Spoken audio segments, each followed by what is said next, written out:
வைகாசி விசாகம் என்றாலே நம்முடைய திருமுருக பெருமானுடைய அவதார நன்னாள் தான் அனைவருக்கும் தெரியும்.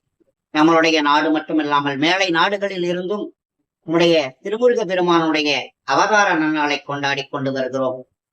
முன்னொரு காலத்தில் சூரபத்மன் என்ற ஒரு அரக்கன் சிவனிடம் கடும் தவம் செய்து ஒரு வரத்தை வாங்கினார்.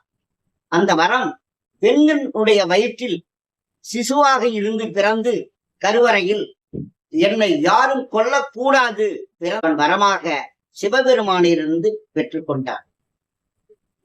பின்னர் அவனுடைய அட்டகாசங்களும் அவனுடைய அராச்சகங்களும் தேவர்களையும் மனிதர்களையும் இன்சிக்க தொடங்கினார். பிறகு தேவர்களெல்லாம் கூடி சிவபெருமானிடம் முறையிட்டு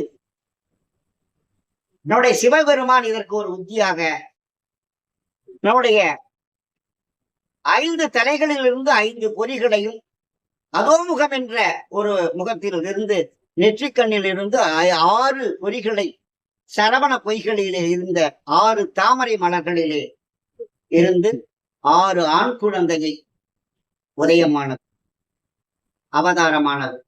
6 கார்த்திகை பெண்களால் வளர்க்கப்பட்டு அவர் வாலிபம் அடைந்து சக்தியால் அருவமும் உருவமாகி அனாதையாய் பலவாய் ஒன்றாய் பிரம்மமாய் நின்ற சோதி பிளம்பதோர் மேனிச்சேரி கருணை கூர் முகங்கள் 6 கரங்கள் 12 ஒன்றாய் ஒரு திரு முருகன் ஆங்கு உதித்தனன் உலகமுய்ய.